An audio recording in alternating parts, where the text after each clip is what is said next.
You know what? You know what's bad about my haircut is because I've got big eyebrows. Like when the hair's shorter, my eyebrows just look even bigger. They're like huge. Your Look at them. forehead looks massive now. Yeah, and like I just can't stop looking at my eyebrows.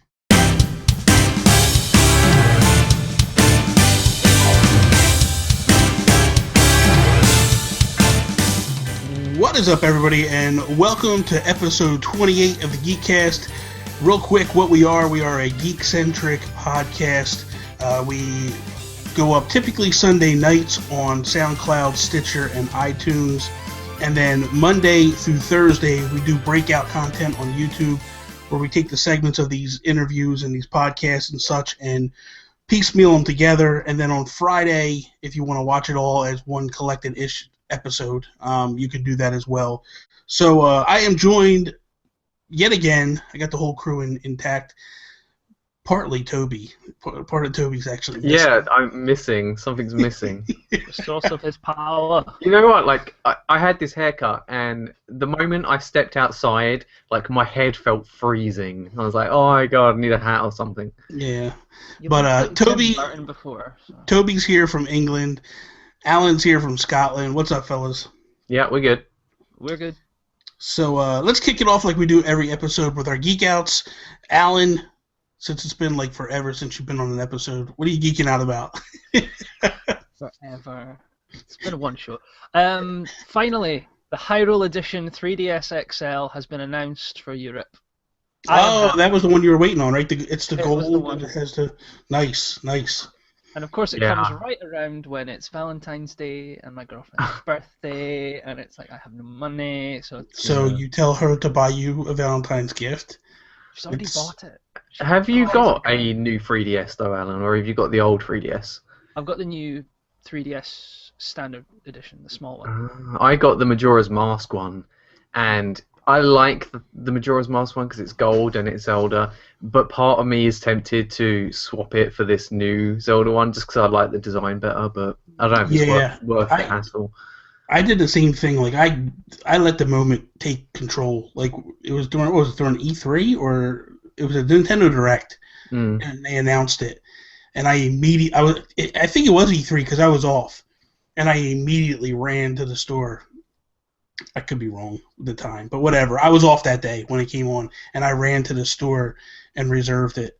And then when I got it, I liked it. You know what I mean? Because it's nice, but it's not the other one. The other one's like gold. It's a real gold.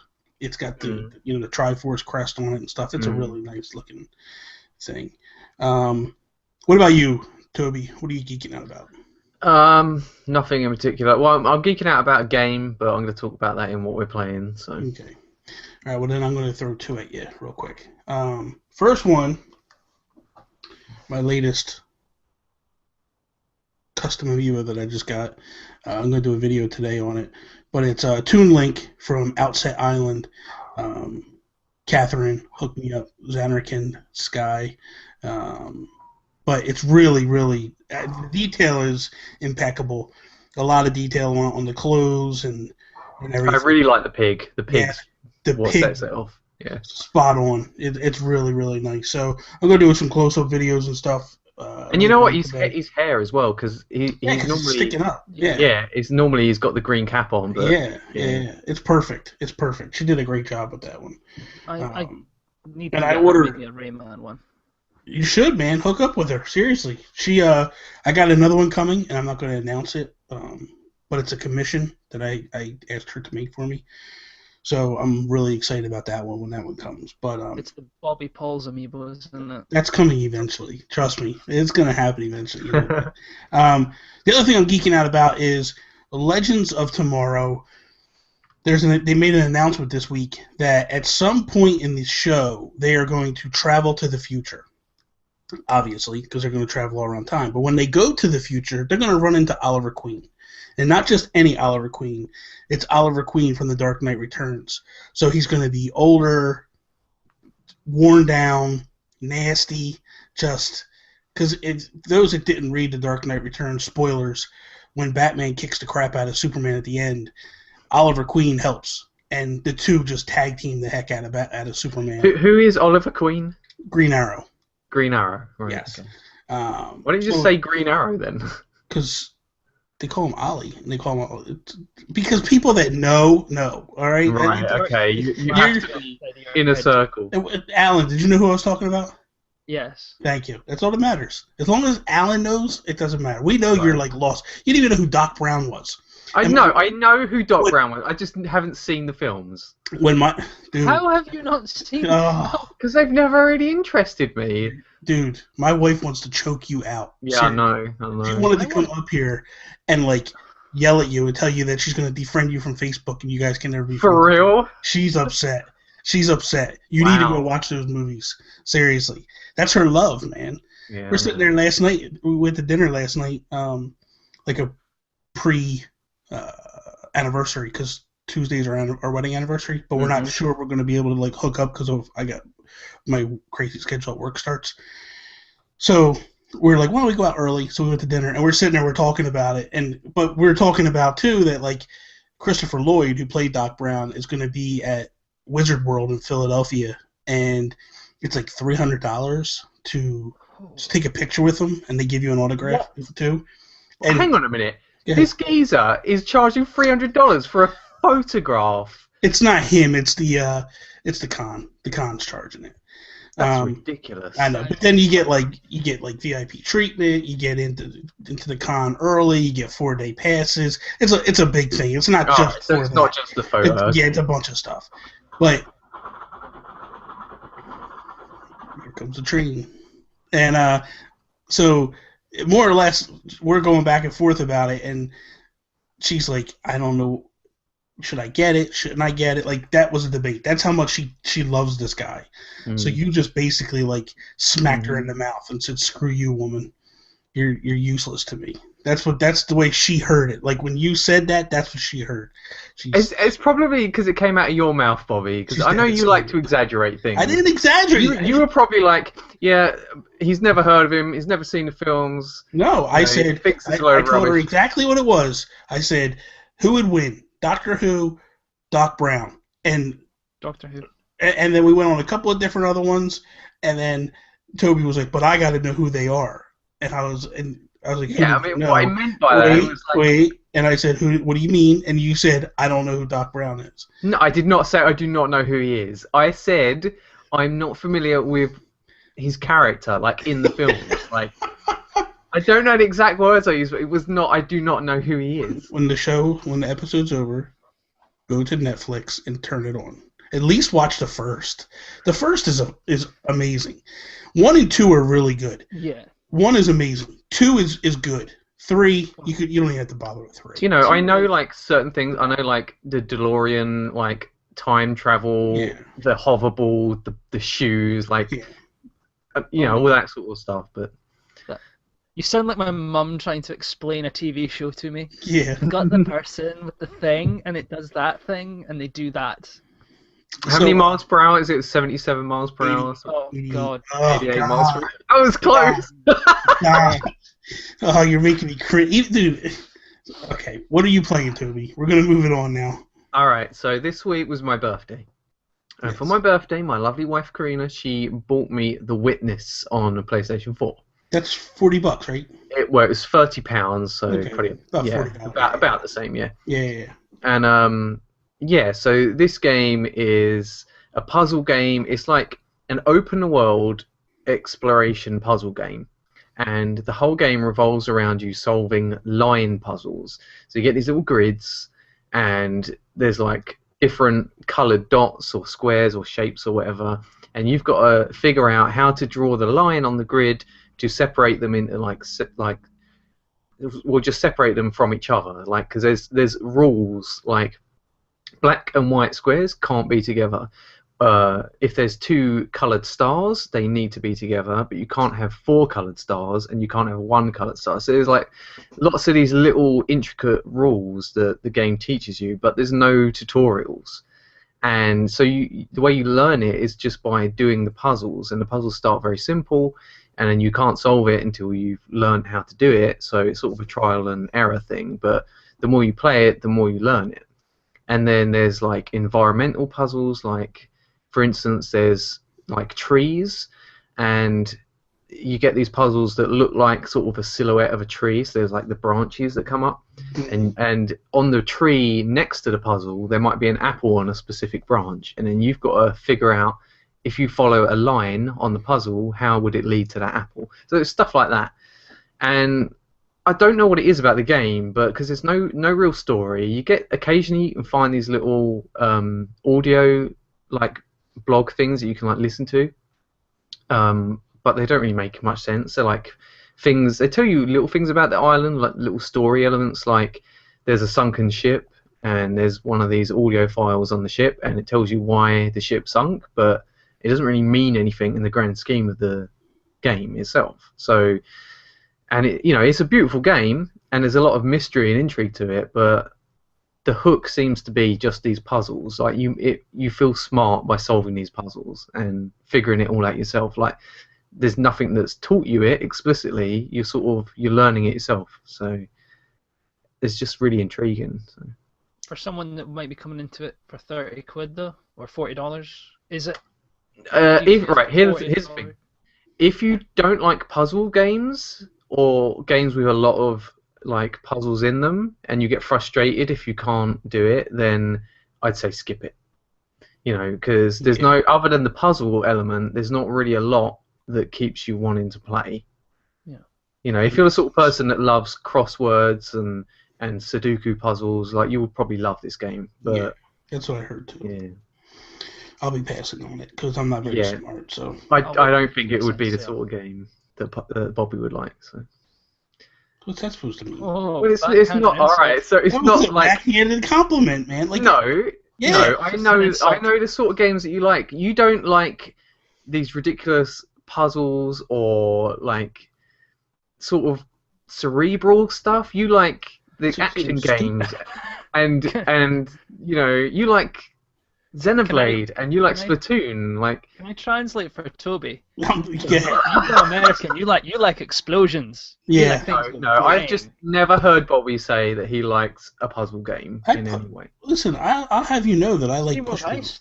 It's really a tactical puzzle game, I think. Yeah, but it's not. Pushmo. Yep. That's no. Don't even say no. That's a puzzle. It is a puzzle game, but I don't know. Maybe you like it then if you like Pushmo. I do. I play that. I like that. I play it. The thing is, like, I like all different games. I have a wide variety. If there's no demo for it, are you willing to spend $40 on it? No. Not if I can't try it. I don't know. I'd have to see more footage of it and see what it's about and stuff. Maybe if you did like a let's play of it, I would probably check it out, and if I liked it, I'd probably get it, but I don't know. Alan, what about you? What are you playing? I'm taking a break from Xenoblade, excuse me, and I've just started into the Uncharted Nathan Drake collection. Yes. And completed Drake's Fortune onto I've forgotten the title, Among Thieves. And I'll say it again, and I've said it before, Blue Point Studios are like wizards. These games look amazing. Yeah. 60 frames a second to begin with was really jarring, but it's going to be weird going to Uncharted 4 and dropping back to 30 when you've kind of played it. Did you play the originals on PlayStation 3? Yes. So you can directly compare it then? Yeah. It's night and day. The first time you fired up Drake's Fortune, and it's that movie, the in-game engine, it was like, whoa, everything's moving way too fluidly, it looks weird, but then you kind of just get used to it, and it looks amazing. They've made these games look like, you could argue, launch titles for these systems, just developers finding their footing. It just looks incredible. Uncharted, going straight from that to Uncharted 2, I'm kind of just like, wow. The jump visually, you didn't notice it last generation. Now that you kind of... I think you did, though. I think that the difference between 1 and 2 on PS3 was quite big. The difference between 2 and 3 wasn't as big. No, that's true, but it's just you sit there, I'm just playing it, and it's like, everything just looks incredible. My hat off to Blue Point for what they managed to pull off. But too, like when you dive from 1 to 2, like just the cinematics and everything, just... You start off in that train and you don't know what the heck happened. You're trying to figure it out, and it's just like, this is awesome. That game is really well done. Yeah, I can't wait to see what 3 looks like now. And it's gonna be the perfect lead-in for when they finally release 4, which I cannot wait to play. I think I'm going to actually, after Valentine's Day, start playing 3. Because if I start it now, I won't be able to finish it over the weekend, and then I'll be lost by the time I get back to it next weekend or in 2 weeks, whatever. But myself, I kind of did the same thing. I kind of put Xenoblade on hold for a little bit, and I started playing Mother 3 again, and just trying to dive as much time as I possibly can into that game, because I want to beat it before I move on to anything else. Like, I'm really, it's starting to get its hooks into me now. The storyline is good. It's starting to, I'm into chapter 3 now of it, and I think there's 12 chapters in it. I'm not sure, but I'm just really, really enjoying the game, the aspects. It's got some grinding to it, but it's not, I don't feel it's heavy grinding, not as much as Earthbound. Earthbound, I used to just like walk around in circles and just fight and just try to build up, because that was a torturous game. This one has a lot of save points in it, which helps. So I don't feel like, if I die, I don't feel like, oh God, I just lost all this stuff, you know? Like, it seems like there's a heavy dose of save points, even when you're going into like a dungeon or something like that, where in Earthbound it wasn't like that. Earthbound, you would go in and it was like, oh, do I really want to go in yet, or should I backtrack like 10 minutes to the last save point and try to get back to here without, pretty stocked up and stuff. And there was a couple points in Earthbound that I was afraid I was going to lose everything, and I did. And, and you'd have to go back and replay it all kind of again. And where this one, where if you die too, it isn't like you lose what you've leveled up per se. You kind of can keep moving on. Earthbound, I'm not 100% sure, but I thought when you died, like, your stats would, if you didn't save, you would lose some of that stuff, which made it more difficult. Where this one's not that way. It doesn't feel that way, at least. Never bought this game to the US. Never brought it to the US. So why do you think that is? I don't know. I know that Earthbound didn't sell well, and partly was because it was like an $80 cartridge, $80 or $90 cartridge in the United States. Now, you're talking about the end of the SNES. Like, it's kind of like now. Imagine now. Let's put Xenoblade out. Not when they did, about June, right around E3, and they put it out for almost double the price of what a regular game is. Okay. Yeah, it comes packed in with a strategy guide and all that stuff, but you're talking double the price, and it's at the end of the system life cycle. Not a lot of people would buy it. Now, turns out Xenoblade's a good game, just like Earthbound was, but the problem was that people were moving on to the next consoles. Sega had already moved on, so a lot of people were jumping on to the next Sega system. $80 for a game back then was a lot of money, and I was a kid. My mom wouldn't buy it for me. I did get it, but it also had, like, for the time, kind of weird looking graphics. I think it's still weird looking, very unique. Yeah, but you know what? I think it's grown a little bit because of the pixel art. Like, now you look at it and you go, oh my god, this is really good, because at the time we were kind of advancing. You got to think, Donkey Kong Country came out and all that stuff, and the graphics were starting to move to polygons and all that stuff, and people were moving away from those pixel art type things, So I felt like that was why Earthbound didn't sell well, which in translation, it fell apart. Now, they originally tried to do Earthbound 2 on the N64, and there's an article or a story that if you read with Itoi, Miyamoto, and Iwata, the three of them talk about, because they all made this game, Mother 3. When they talk about it, they talk about what happened and why the game fell apart and why Earthbound 2 just didn't happen. And it was supposed to be more 3D like, so it was going to be like a Mario 64 or a Zelda Ocarina of Time type feel to it. as opposed to the way it was. I believe Unseen 64 did some stuff on it. It explained why it fell apart, but it was just a lot of nonsense. And then later on, they put it out in Japan on the GBA, and they just left it there, and it just kind of stayed there to die. Now, I feel and I think they're going to bring it this E3. Just something tells me it's going to finally hit the United States. If it does, I'll buy it. You know what I mean? I bought this copy. It's basically a ROM hack that I have. But I kind of, so I felt better about myself. I actually bought Earthbound on Tony's Wii U, so I felt like I was giving Nintendo some money, and I know people are going to be like, oh, you're crazy, that's nuts, but I don't know. I feel weird about ROM hacks and stuff like that, so I felt like if I did this, all right, let me give Nintendo a little something so I don't feel as guilty for buying it. I think it makes sense for them to bring it because they bought the Marvel 1 game, like the... Yes, Earthbound Beginnings, yeah. So they bought that to the Virtual Console, and they've obviously Earthbound's out. Yeah. I think if that Earthbound Beginnings sold well enough, then it's kind of like it'd be like they're doing fan service by putting Mother 3 out, and it probably won't cost much because you've got the ROM already. So. Well, the thing is, they'd have to. The people that did the translation, the English translation, they basically told Nintendo, like, you can have it, you can take it. We just want this game brought to the United States. We did the work for you, take it. And So, and Earthbound Beginnings did sell really well. If you look on, I don't know how it did in Europe, but when I go on the eShop and I look it up as bestsellers, it comes up in the top 10. So, it's a good selling game. It did what it needed to do.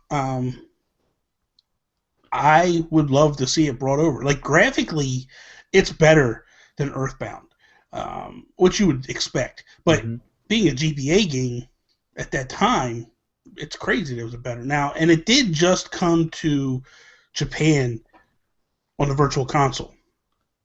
So they re-released it in Japan on Virtual Console. And what they did actually was they did how they do the eShop cards. They did special edition Mother 3 eShop cards. So they're cool. Like red and they got the logo on and all that stuff. So I hope it does come eventually. So could you see Nintendo doing a sequel now on NX or whatever it's going to be? I would love them to. I really would. Do you think that sort of game would still sell well, like yes. as a big budget game? I don't know that they would really have to go big budget. I would just say go pixel art.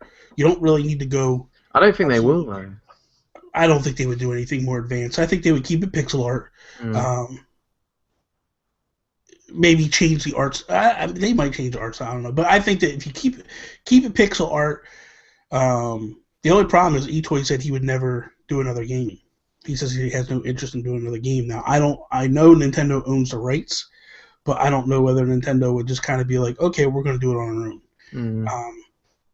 I did jokingly say to you the other day, though, that Square Enix, that's the whole deal. They're partnering with Nintendo on the new Earthbound. That's why we got Cloud and Smash Brothers. Could be something like that. I don't know that I would want Square to touch it. I think you got a lot of good RPG makers within Nintendo that could really do it justice. So I would rather Nintendo kept it and did it. But I don't know. It's interesting. And then you look at like Lucas. Lucas is a huge character for Nintendo, and he's never been in the United States. Like Nintendo, like United States people love Lucas. I mean, I bought the Japanese Lucas before it even hit the United States. Like I love Lucas, but he's a character that never came to the United States. So people are just like, that's crazy, So right about now, we will go into our first topic, which is I kind of wanted to.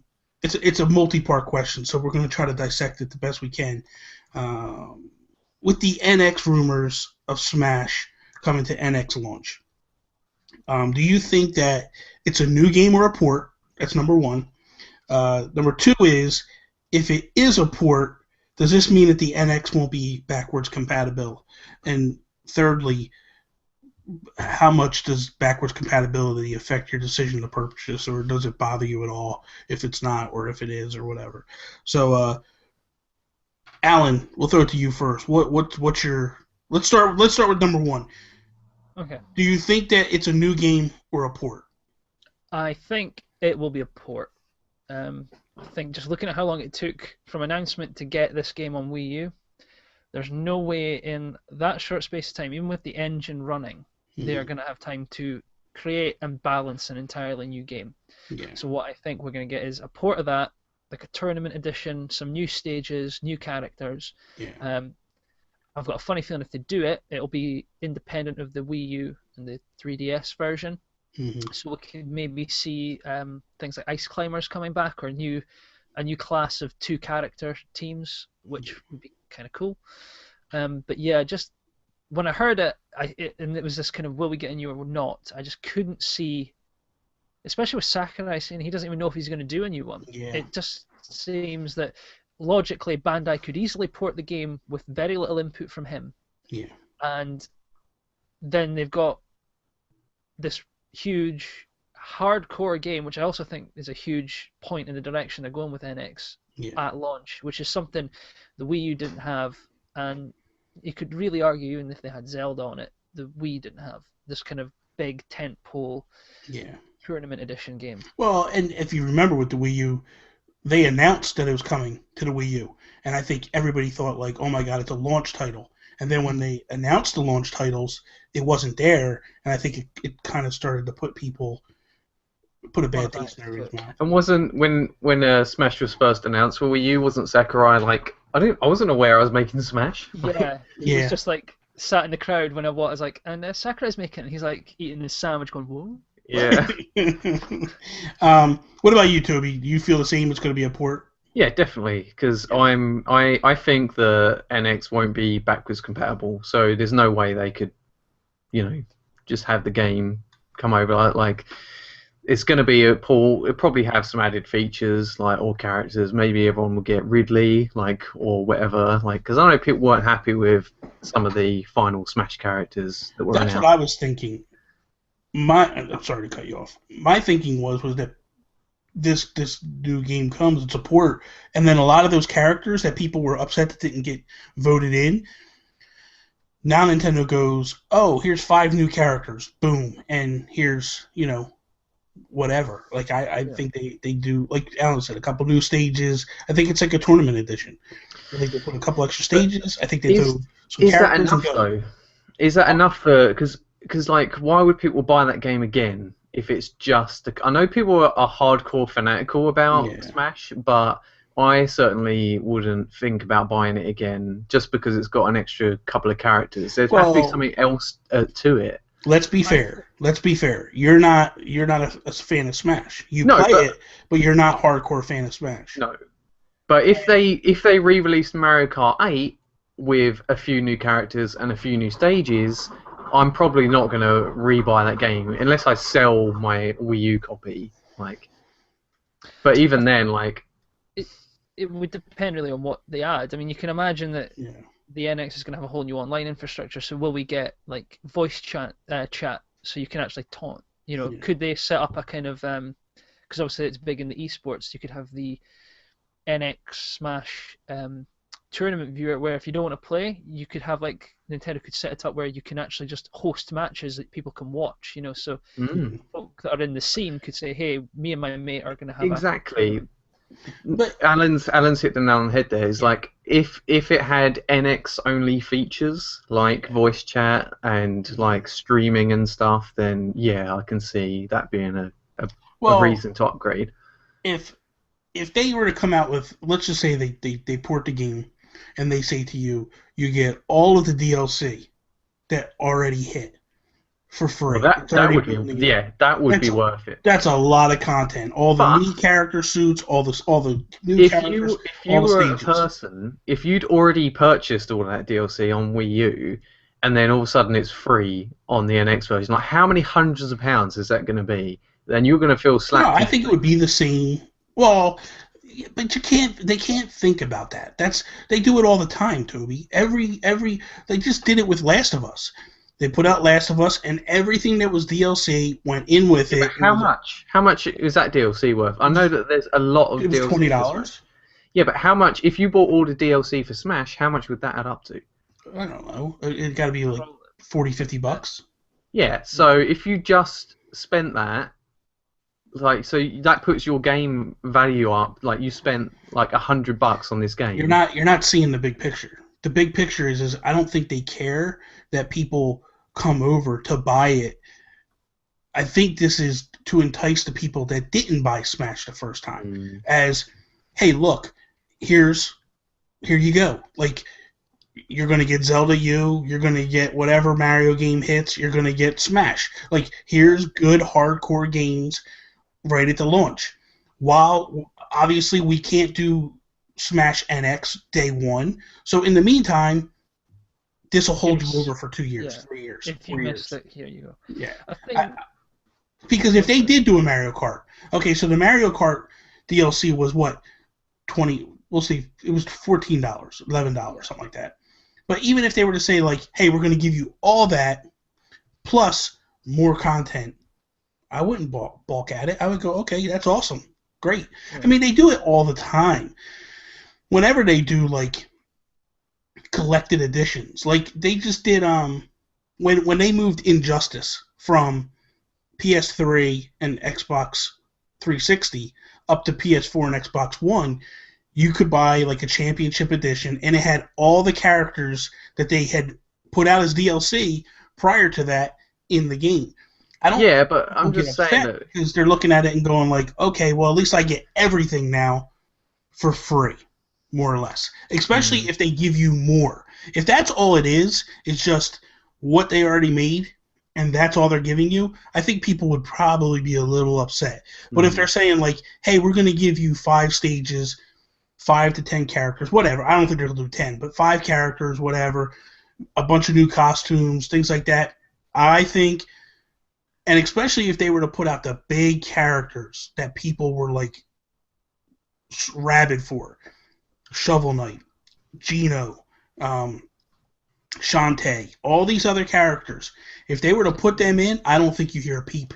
I think everybody goes, sign me up. I want them characters. Because they wanted those characters. They were pissed that they didn't get them in the first place. So I think it's a good move.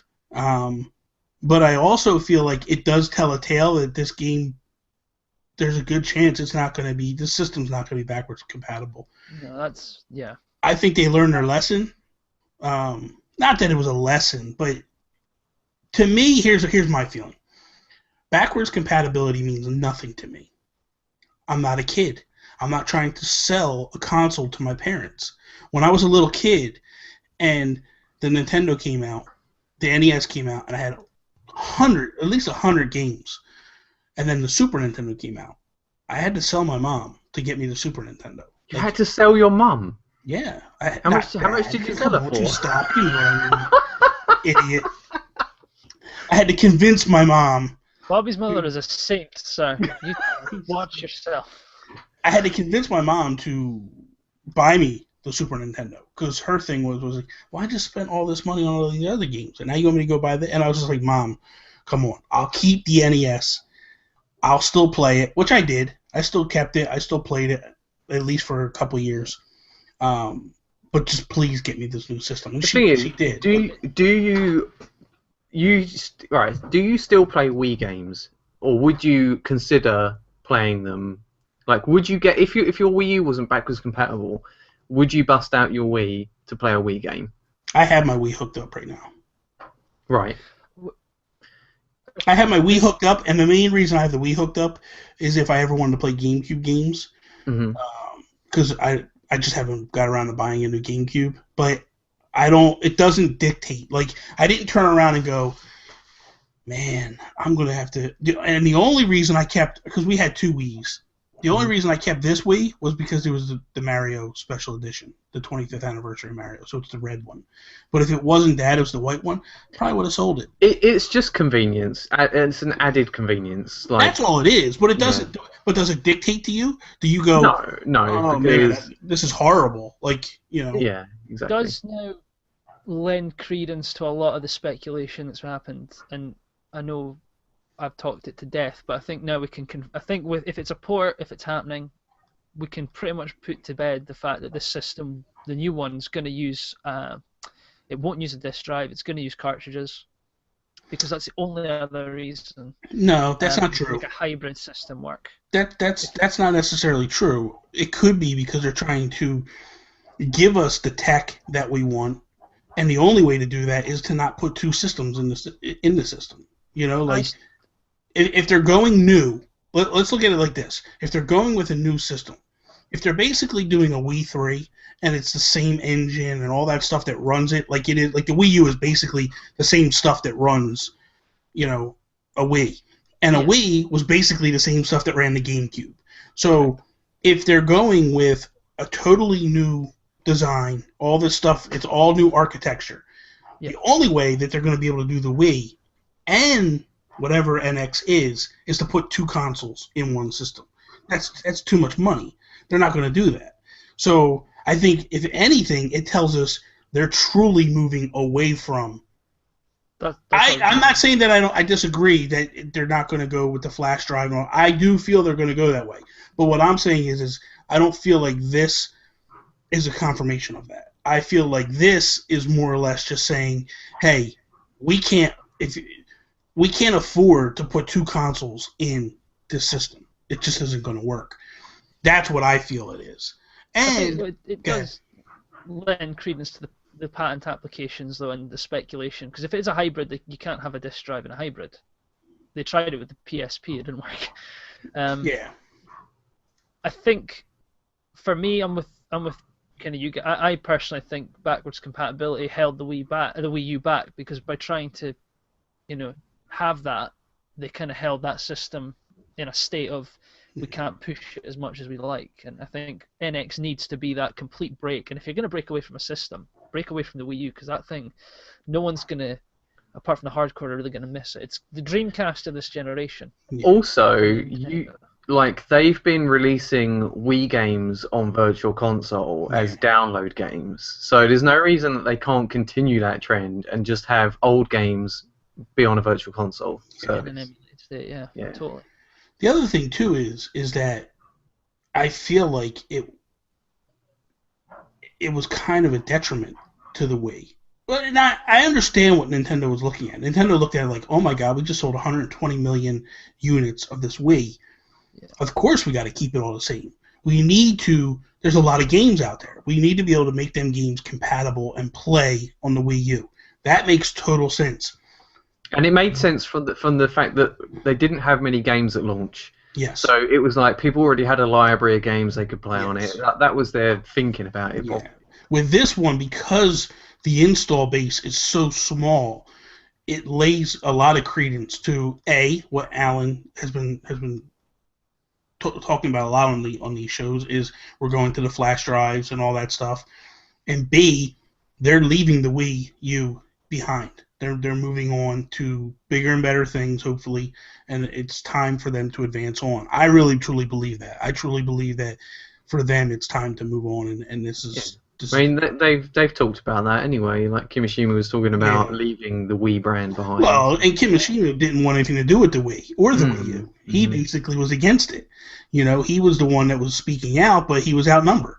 And he basically saw the writing on the wall, and there was such a difference between what the Wii did and other gaming consoles that it just caught on fire. I don't care what anybody says. You go to somebody's house and they're bowling on the TV, or they're playing tennis, or they're boxing, or you're going to pay attention to it. And you're going to be like, oh my God, I want that. You know what I mean? They hit the nail on the head with that system.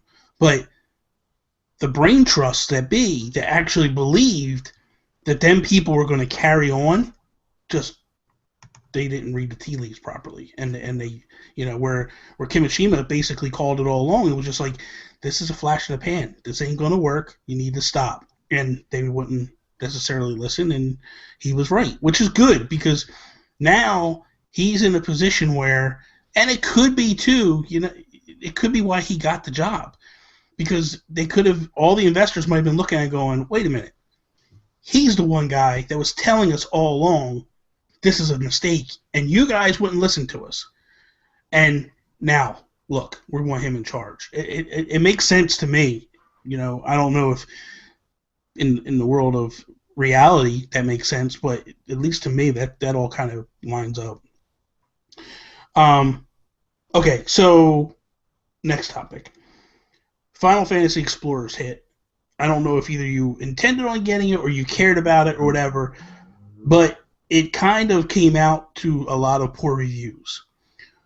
That's Final Fantasy Explorers has nothing to do with my topic. My topic is more, do you guys feel that how much credence do you put into reviews and how much do they affect your purchases before you buy something?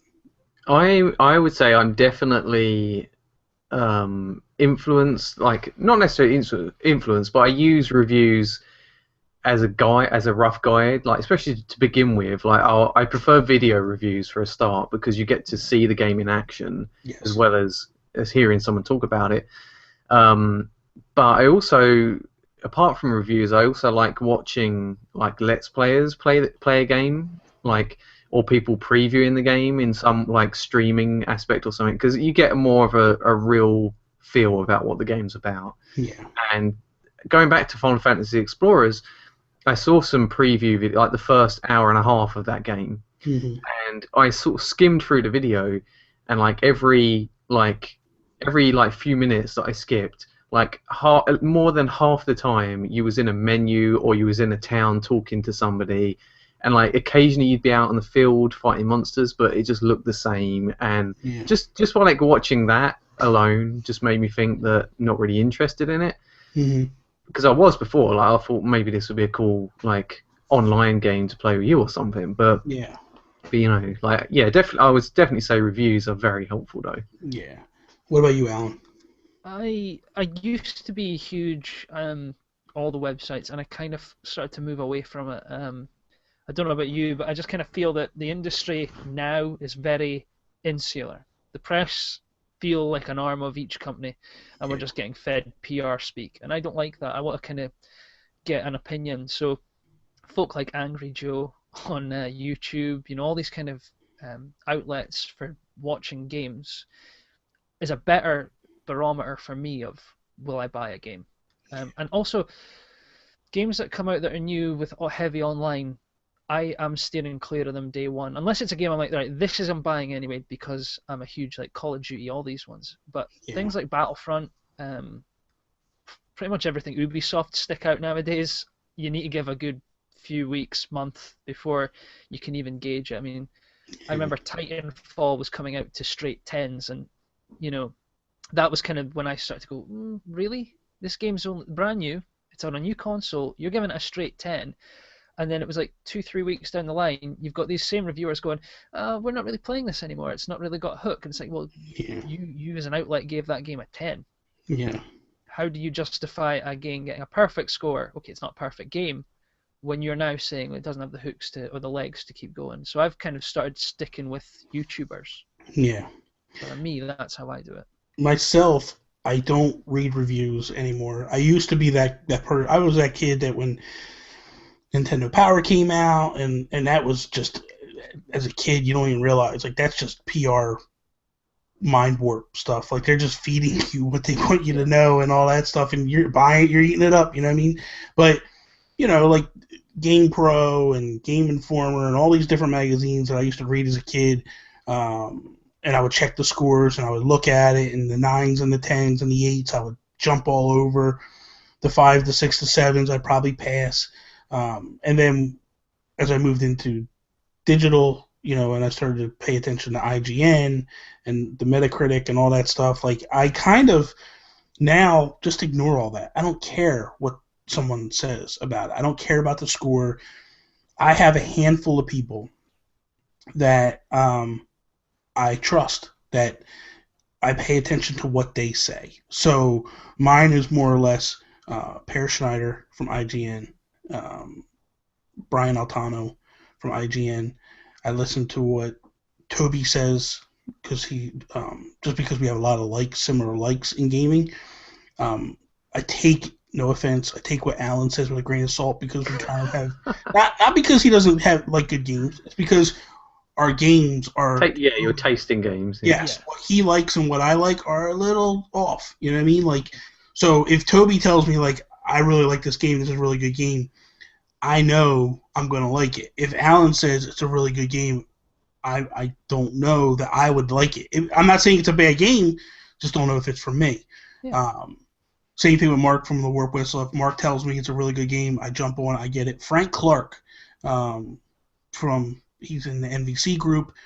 Anytime Frankie tells me that he likes a game, I buy it because he's dead on with everything he tells me. I mean, I've never gone wrong. Frank has never come to me and said, get this game, and it's been trash. Like, I wanted to get Other M, and he's like, dude, don't do it. And I'm like, no, I want to get it, I want to try it. He's like, don't do it. It's a waste. And I'm like, no, I'm gonna, and I did. And I played it for a little bit, and it was all right. It's okay. It's trash.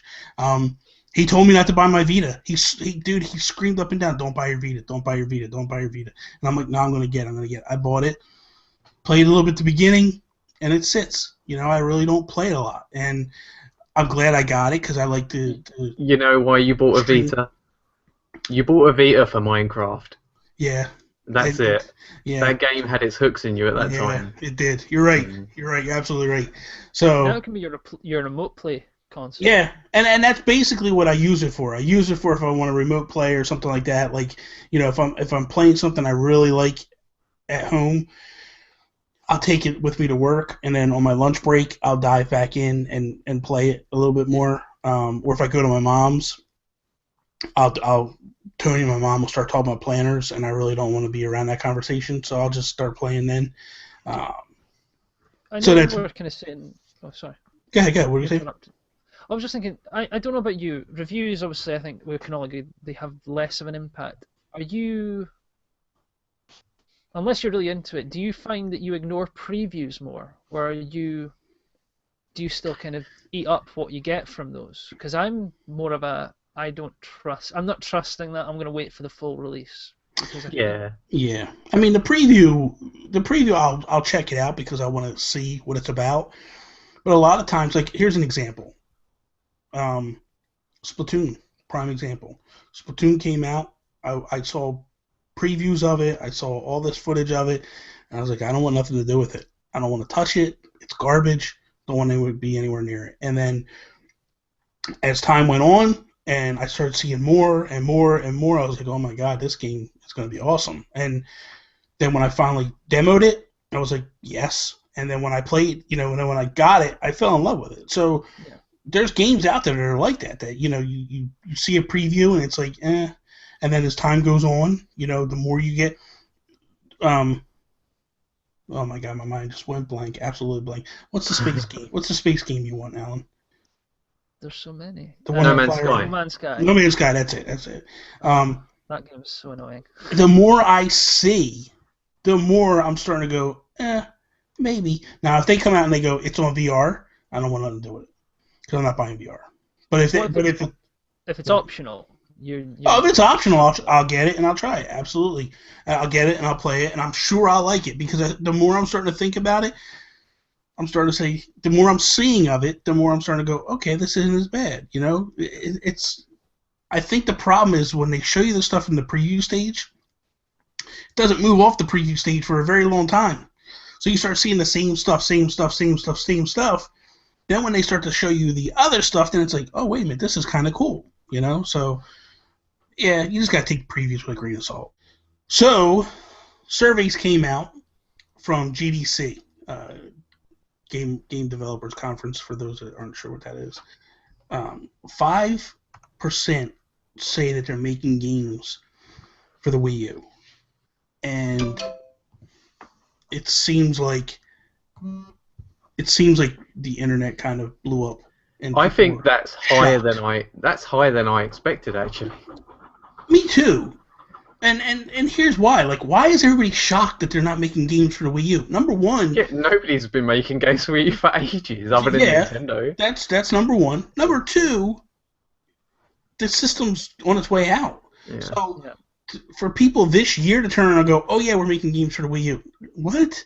The only ones I think that probably said they were probably like indie developers. Mm-hmm. You know, the ones that are you know. Yeah, because there's no big third party out there making a Wii U game. Other than the Lego games, but other than that, just nobody. So I don't understand why people were like so shocked by that. Like, IGN like posted that all over the place, and then a lot of game companies were doing it. A lot of news outlets were doing that, and it was just like, what's the big deal? Like, so what? The stat that's more worrying is the fact that they said 1% of the developers admitted to making an NX game. But that could be so low because people are so hush hush about NX at the moment. Yeah. Like, people don't want to talk about it, don't want to get in trouble, But that could be true. I mean, maybe Nintendo have only shown it to a few big companies. Well, here's the deal. Let's throw a hypothetical out there. Right now, we got Brian from Image and Form on. Okay, I say to Brian, "Are you making a game for the NX?" And he goes, "Oh yeah, we are." What do you think happens after that? News would go mental, and everyone would be hounding them. Not even that. What would happen is I would then say, "Is it a hybrid? Is it like the Wii U?" He wouldn't. But he wouldn't answer any of that. I know he wouldn't answer it, but then it begins a barrage of questions that not only I hit him with, and when I'm done with, then all of a sudden here comes all these other people that are going to start calling his office and Bob and leaks. I think that's what to happen. I think that's why nobody's admitting that they're doing anything for NX. The thing with this survey is it was like an anonymous, because obviously I don't think they released the companies that they spoke to. It was just a case of they surveyed developers, which is why that number of 1% scares me. I'm of the once bitten twice shy, and Nintendo have bitten me. That analogy got away from me, but it's always a case of they announce a new system. It looks like it's going to get good support. It doesn't get good support. It turns out it seems to be because Nintendo didn't pull their weight to get the deals. We've learned our lesson. New console comes out, and the same pattern repeats. And it happened with Wii U, and I'm worried it's happening again with NX. They are keeping their cards so close to their chest. They're trying to push this thing out the door in a very quick turnaround from announcement. If they've had this in the works so long, and they know it's coming out now, why is it only 1% of developers are saying in an anonymous survey we are working on that system? Let me ask you a question. If what they're making is a hybrid, does Nintendo really need third-party support? Yes. Why? Perception. But that don't matter. I don't think it's perception. I think it's variety of games, right? Because the Wii U has got all the Nintendo games that we all want, but it doesn't have games like Horizon, The Last of Us, Grand Theft Auto. It doesn't have any of those. Call of Duty, not even that anymore. It's not even getting FIFA now. So it's like those games that people love to play on the Nintendo console. So people think, is it enough to get on Nintendo games enough to buy another console for? Like when they want to play other games as well. Like, but what I'm saying is this. Okay, so Nintendo comes out the gate, and they're a lone wolf, essentially. But unlike the Wii U, because they're not developing for two separate consoles, they're developing for one. If you're in the Nintendo ecosystem, you're getting a game a month, essentially. Yeah. It's just the 3DS or the Wii U. Sometimes you get more than that. So what I'm curious is if they come out with the NX and they're very heavily relying on first party, get it up, get it running. If they sell consoles, people will come. And I think that's where their main focus is right now. Their main focus is we need a crazy launch. We need to come out with some amazing content at launch. And they have some third parties. Square Enix has already made grumblings about it, which, hey, say what you want. Square Enix is starting to come into their own as a big player. What if Tomb Raider comes to NX? You know what I mean? Like, that would give them their Naughty Dog type stuff, like with their Uncharted and stuff. And the report came out last week or whatever that Tomb Raider sold a lot more than people thought on Xbox One. Like, everybody thought, like, oh, it's going to die because it's only on the Xbox One. Apparently, it sold a lot of games. So 800,000 units? Something like that. And that's not bad for just going with a console exclusive, depending upon whatever Microsoft gave them to make that game, it's only a matter of time. So I think that if it was to go to Nintendo, if Final Fantasy Remake comes to Nintendo, they're already talking Dragon Quest XI, that coming to Nintendo, like that's huge in Japan. You get that game on your console in Japan, and I think because at the end of the day, Nintendo is the top dog in Japan. Looking at it from a UK perspective, Toby, you can kick me if you think I'm wrong. Not literally, because you kick like a girl, probably. When I say perception, the way I'm probably not kind of rounding it off enough. When you look at the Wii U, and I think from because we are the kind of the nerdiest of the nerds, we follow this stuff so much, Toby makes customs, you do your YouTube channel, I talk crap about tech all the time. Joe Average, who's like, I want to buy a new console, oh, that Nintendo thing seems cool. Like Toby says, the Wii U doesn't have FIFA anymore. It doesn't have Call of Duty, it doesn't have Assassin's Creed, Beyond Black Flag. They're going to want games that they go, oh cool, I can play games on the go. They're probably not going to be the type that are going to play everything Nintendo make. Maybe the Mario Galaxies, maybe the odd Zelda, maybe Mario Kart. I think we can agree that they would play those, but they need that appetite. They've got an appetite for something Nintendo can't fill. Yeah. And it's having Activision, it's having EA. I mean, if you came out with right, here's the Nintendo hybrid. You get all these cool Nintendo games.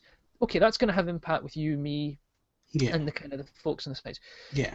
Probably not with the mainstream here. You come out and say, hey, you've got all our games, and you can now play Battlefront on the go, Call of Duty, and we're not talking cut down. This is the console quality on the go, Call of Duty, Battlefront with all the DLC, all the new Assassin's Creed games. That gets you the perception of this is a healthy system that can give me everything I want on the go in HD, and I can play it at home as well. Yeah. Yeah, that's totally right. Well, but what I'm saying is I think they need. I'm in the camp of they need third-party help. I just don't know that they need it day one. If they have EA and Ubisoft and all these guys go, we're making games for the NX. I think that just them saying that, and they'll do what they did. They'll port some stuff early on and all that, and that's fine. That's not fine. They can't bring. Listen, they didn't ditch. Listen to me. They didn't ditch. They ditched because the console wasn't selling. Yeah, but they didn't put effort in the first place. But that has nothing to do with it. Yes, it does. You're telling me that people didn't buy the Wii U because it was a self-fulfilling prophecy. They thought our games aren't going to sell in the system. They ported games that were over a year and a half, 2 years old in some cases, to the system, knowing they wouldn't sell. Then they had the route of saying. But what I'm saying to you is this. That's why those games didn't sell. That's not why the console didn't sell. That had nothing to do with the console. Why the console didn't sell was because they all disappeared. Why did they disappear? They didn't want to make games for that system because the architecture was very inferior to what they were getting ready to go to with the PS4. And it was even difficult to port games over from the PS3 and the 360. They said from the very beginning, we don't want to make games for this console. It's underpowered. It's not this powerhouse that people are like. Yeah, Nintendo definitely need a console that is on par or better than a PS4. So what I'm saying to you is if they come out day one, if Nintendo comes out day one and they go, we have Metroid, we have Smash, we have the Zelda game coming, we're bringing Splatoon over, all these different games are coming over day one. I think their mindset is let's get the hardcore in. Yes, they have. All right, developers. You get the hardcore Nintendo fan in, but you won't get the hardcore Sony fan in or the hardcore Xbox fan. But what I'm saying is hardcore players. You're gonna get people. There's people that wanted to buy the Wii U. They had a small list of games that Nintendo talked to people. There's people that will sit there and say today, like if Nintendo would have brought Metroid to the Wii U, I would have bought a Wii U. Smash came very late. Smash sold 6 million copies in a 10 million install base. That's a huge attach rate. Yeah, that is huge, yeah. So when you look at that and you go, okay, if day one Nintendo goes, we have Smash, Metroid, but it's an old Smash. It's not new Smash. Listen to me. It doesn't matter. It doesn't matter. What I'm saying, matter. If you did not buy a Wii U, it doesn't matter. But it matters to me and you because we have it. We're going to buy an NX no matter what. But does it matter what system Nintendo puts out? Wait a minute. Does it matter what system Nintendo puts out? Are you going to buy it or not? Look, it's not about us. It's not about us, though, is it? Exactly. So what I'm saying to you is this. What I'm saying to you is this. Is if someone didn't buy a Wii U, and Nintendo comes out and goes, we have Smash, we have Metroid coming, we have this coming, and this coming, and now they look at it and go, I didn't buy that because I wanted Metroid, I wanted a new Zelda game, now it's time. And they jump on. There is no new Zelda game. The thing is, they're going to go, oh, this Zelda game, it's basically a Wii U game. It's not that new. Like, even though it's not out, it's a previous generation game. Is what they're going to look at. We also need to look at this as a beyond day one. Okay, let's say, argument's sake, they have all that Nintendo content, which is great, because it's stuff we all want. But year and a half down the line, when's the next Call of Duty coming out? What, November this year? If they don't have a deal inked with Activision that they're going to bring the new Call of Duty to their console, it doesn't look as attractive to Joe Average Gamer, who likes to play his seasonal Call of Duty, his Maddens, his other sports type games. But nobody's Call of Duty's a waste of time to even bring up because people aren't going to leave their consoles because the eco structure of the gaming. You know what I mean? Yeah, like. They're going to go to Sony for Call of Duty because that's where you're going to get all the stuff first and all that. But this then ties back into that whole thing of they're saying it's going to work with other devices. So what if there's an ability to somehow share your gamer tag and play? Cross-platform multiplayer. That's not going to happen. That's not going to happen. But you can guarantee that ain't going to happen. What worries me is we're at a stage of a system, probably maybe a May announcement of the hardware before E3. With a 1% developer, okay, we don't know what the sample pool was or what developers were asked, but 1%, if we say it was 1,000 of 1%, that's not a lot. And then they're planning maybe a launch this year. So, okay, maybe these developers are so hush-hush they can't even announce that they're working on games, because I'm sure there's NDAs that exist like that. But is it not concerning that it just seems that we're rerunning that whole loop with Nintendo of it does. I just feel like, okay, Toby, you're saying that they're going to look at the Zelda game and go, oh, but that's last gen or whatever. But if you don't have a Wii U, you're gonna get it. Yeah. So say no different at the time when the NX comes out. No different than Twilight Princess. So what you're telling me is Twilight Princess went on both. And you felt like Twilight Princess was an old gen game? Yeah, of course it was. But the thing is, the Wii was a GameCube just dolled up a bit. Like Wii I agree games with that. look like GameCube games, but NX, right? So say the NX is £300, right? And you can get a slightly better Smash game for it, but then the Wii U is £150. People weren't willing to pay £150 for Smash on Wii U, right? Why would they pay £300 for a slightly better Smash? Right now, you have no idea what you're talking about because you don't know what the price is going to be. You don't I'm know just what you're saying, getting. it's not going to be cheaper than a Wii U. You don't know that because what if it's playing handheld? Than a PS4. By the time it comes out, it could be more expensive than a PS4. But what if it's what people are also the rumor? See, the problem is we're going off of speculation and we don't know because of the fact of the rumors are saying that it's a hybrid. It's a handheld the first year and then a console the next year. So if that's the case, the handheld might not be that expensive. It might not be, but all I'm saying is it needs more than just Smash and Metroid and Mario. Like it needs third-party stuff. Assassin's Creed. It needs Call of Duty. It needs the EA. I mean, okay, I don't like EA immensely as a company, but it needs the Star Wars titles. It needs these big tentpole games that Nintendo don't make. But let me ask you a question.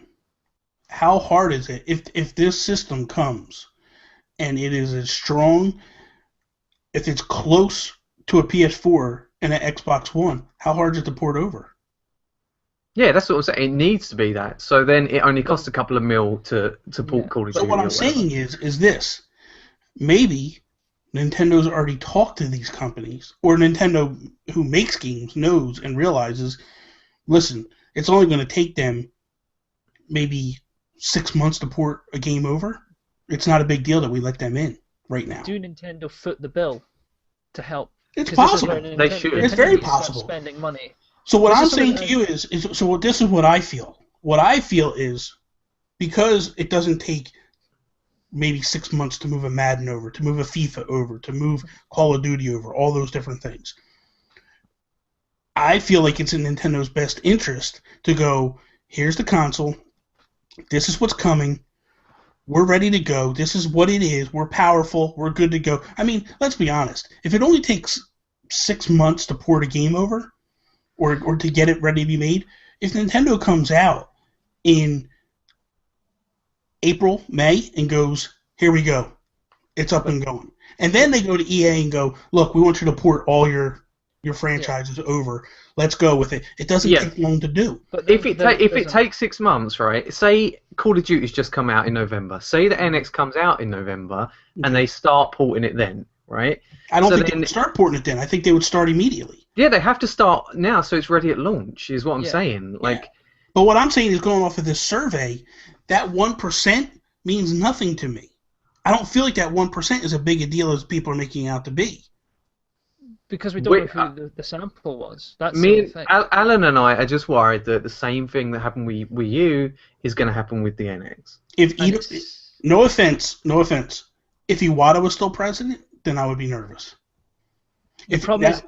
Now that Kimishima's in charge, I feel like they're in the right direction. If they came out, you guys, I'm telling you, if they came out, because I'm in other groups other than NBC and Nintendo groups. Alan, I know you are too. Yeah. Pay attention to what them people are saying. Go in there today and just go, what games does Nintendo need to announce for you guys to jump on board to an NX? You're going to have the 80% that are just troll jerks that are just going to go, nothing, it's garbage, it's all junk. Listen to the 20% that are going to give you true numbers, true games, and go, I want Metroid, I want Galaxy 3, I want Zelda, I want all. If Nintendo comes out and says, we got Smash, we're porting Zelda U over, it'll be here at launch, you got your pick what one you want it on, we got Galaxy 3 coming within the window, Splatoon's coming, all these different games. Tell me why. I think they can sell the systems. Tell me why the Wii U didn't sell then, because the Wii U has got Smash, it's got Mario Kart, it's got Mario Maker, it's got Splatoon. Because it didn't have it at launch.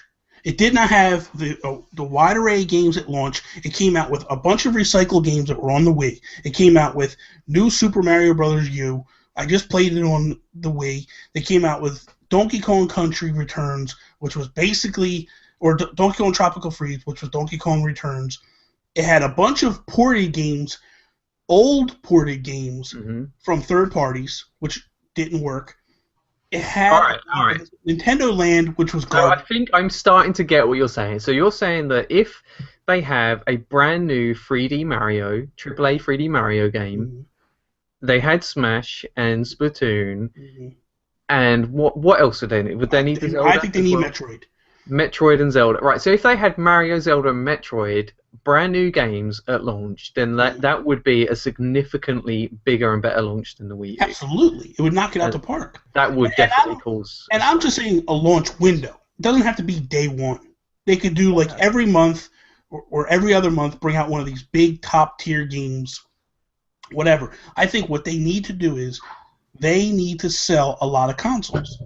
If they can sell a lot of consoles, then you'll bring the third parties in, no questions asked.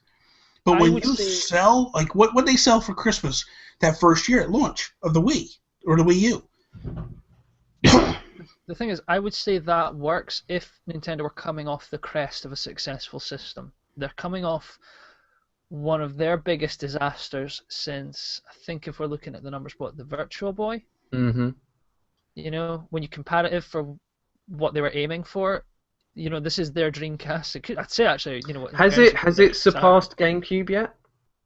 No. GameCube GameCube was like 30 odd million, 32 wasn't it? million. Exactly. Oh my god. This is like we use like 11 million, something like that. Something like that. Damn. The thing is, it's not day one, because we're expecting the Nintendo games day one, but they need to be able to come out the gate and say, we're gonna have and I know I'm using them as the same examples, but I think these are the ones that resonate a lot. They need to be able to say, we're gonna have your Call of Duty, we're gonna have your Battlefront, we're gonna have the Star Wars games, we're gonna have Assassin's Creed. Yeah, to us maybe not the biggest games, but to the guy who's got 300 quid, who's going, I fancy spending my money, do I buy X or do I buy Y? Nintendo need to have a reason for them to go, I'm gonna buy X because, hey, I get everything I want in the go. The other problem, that's what it is. The other thing you have to look at why the Wii U didn't sell good was a lot of people were very upset with the Wii. They did not like the direction of the Wii U. They hated the Wii. They felt it was for casual gamers, and they all migrated. So when the Wii U was announced, a lot of the people that left the Wii were like, I'm not going back. It's the same thing. It's the same garbage that I just left. I don't want to go back. It's just HD. So that was the other problem with it, So that's a huge undertaking. The other problem was that just before they launched, Microsoft and Sony both announced their consoles were coming, and people were like, why am I going to spend $300 on this when I can get the next gen for maybe $100 more, maybe $200 more? So I think a lot of people looked at it and went, and essentially, a lot of people were playing PS3s and Xbox 360s at the time for $200, and they're like, why am I paying $350 for something that's less memory and not as powerful? And it was slow, man. The Wii U was so slow. There is a lot of factors to why the Wii U didn't sell. If Nintendo comes out, let's exclude the games now, because the games aren't going to be the only thing that sells it. They got to have voice chat. They have to have a better ecosystem within.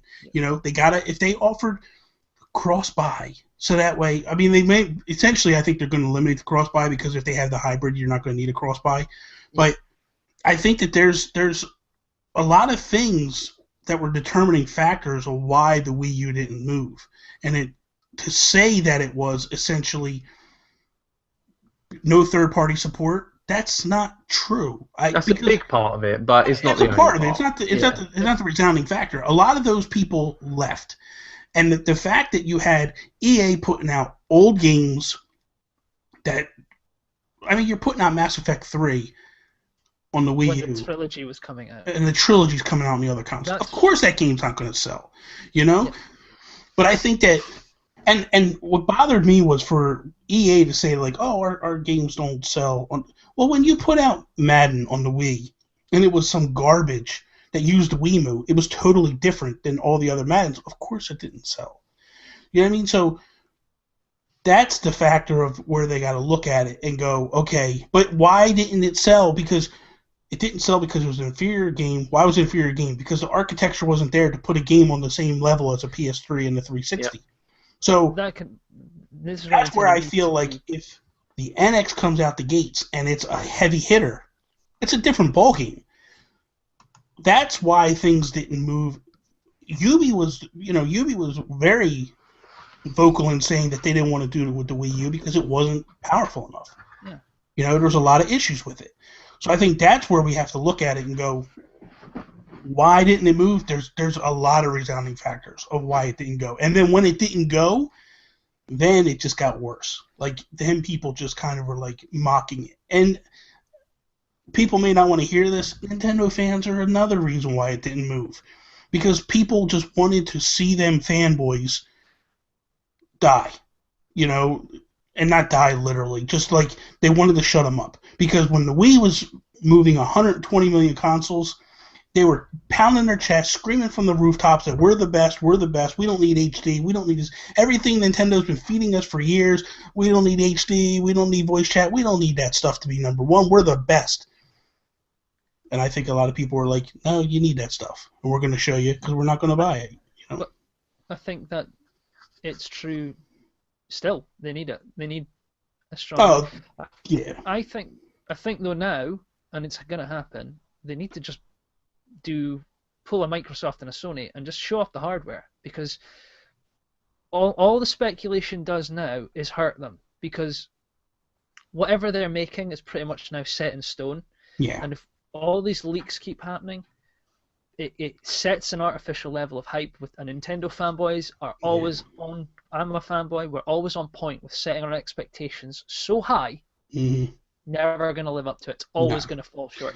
Nintendo need to get ahead of the curve on that and just be like, well, I think there was just a leak. It'll lead us into our new thing, our final topic. But there was a leak this week that was saying that they were saying March, April is going to be when they announce the console. They're going to do a Nintendo Direct, and they're going to, I think it was on NeoGAF.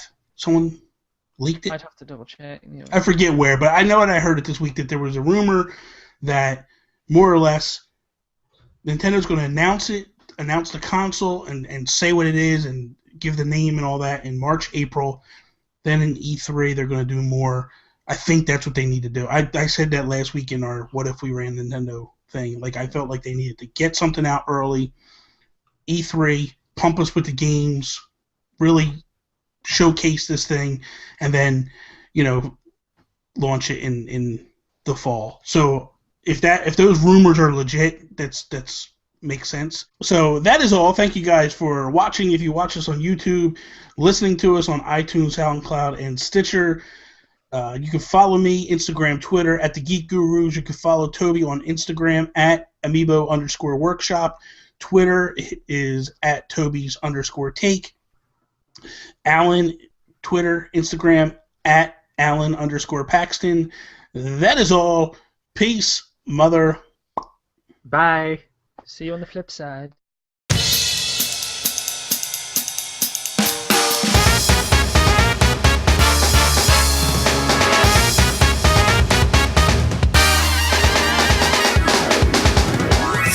Ichi なの人気